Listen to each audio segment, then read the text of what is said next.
introduce our distinguished panelists, and I'll just introduce them in the order they're going to be speaking, and then I'll hand it over to them. First up is Linda Davis. Born and raised in Indianola, Mississippi, Linda Davis moved to Kenosha, Wisconsin in 1987 with her family.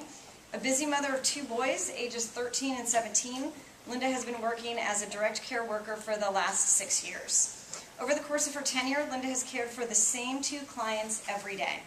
The first, a 25-year-old man named George, suffers from Angelman syndrome, a neurogenetic disorder characterized by intellectual and developmental delay. Linda assists George with all aspects of daily living. The second, Marilyn, was an 86-year-old woman whose health began to fail significantly after a hip replacement several years ago. As with George, Linda helped Marilyn perform all aspects of daily living up until the time of her death, just 2 months ago, in April of 2011. Linda, do you want to? That's right.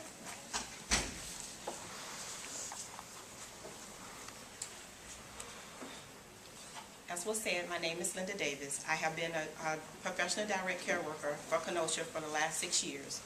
I work as a direct care worker in my client's home. I'm a wife and a mother of a 17-year-old and 13-year-old who has desires to go to college.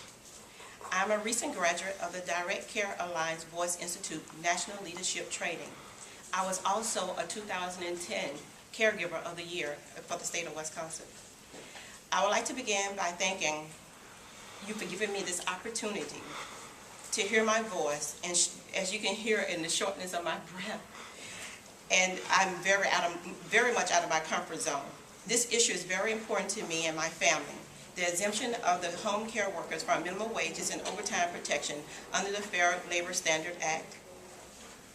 I'd like to thank Congresswoman Linda Sanchez, Congressman Michu, I hope I'm not slaughtering your name, for again campaigning our effort to honor the legacy of Evelyn Koch, a leader who sought to put an end to this injustice and inspire our movement for respect and fairness for direct care workers. I'm a direct care worker because I love people. I love helping people, and this is my way of giving back to my community. I feel I do this by being the hands and the feet of the elderly and the disabled. I want to tell you about some of my clients, the important work I do. At the end of their lives, at the beginning of their lives, and in the middle of their lives. I care for an elderly woman named Marilyn who passed away in April. She made me realize how important my job is, and that's by doing the smallest tasks, such as cleaning dishes and giving her a bath. I made her comfortable and helped her maintain her independence so she could live a meaningful life. She shared with me that she had lost so many things with age, and society wanted to put her in a nursing home. Marilyn would say that she wanted to die at home, surrounded by familiar things, her family and her friends. She was able to remain at home until the age of 86. I also worked with a 25-year-old developmentally disabled young man named Stuart, not George, I'm sorry. His name is Stuart. He requires 24-hour care, and his mother tried various institutional settings. In these settings, his care was not adequate. He lost a lot of his functional skills.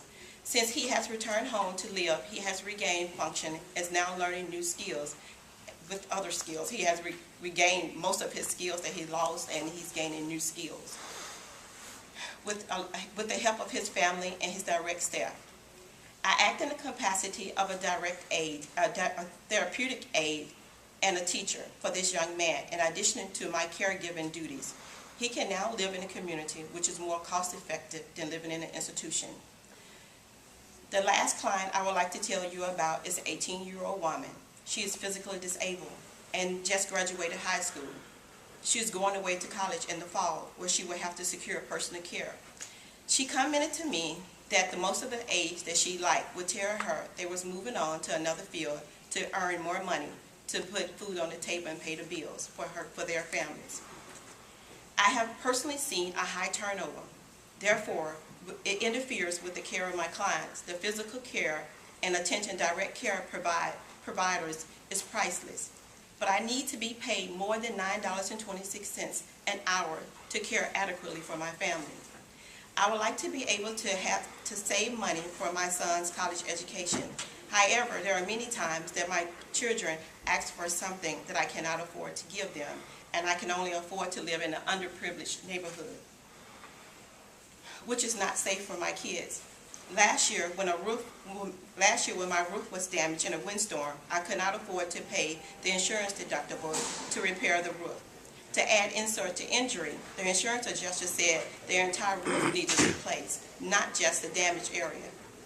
When I could not afford to replace the roof, my insurance canceled me after 13 years of having this policy. I am not just a direct care worker. I'm a physical therapist aide. I'm a teacher. I'm an advocate. I'm a nutritionist. I'm a counselor. I am not just a direct care worker. I'm asking you to support the Fair Labor Standards Act so that I would not be another Evelyn Cope. She spent her life caring for others. Tragically, she passed away with bed sores as she was unable to afford cares for lack of money and benefits. I would like to again thank Congresswoman Linda Sanchez, Congressman Mishi, and the Direct Care Alliance for giving me and direct care workers a voice and empowering us to demand the respect that we deserve. Thank you.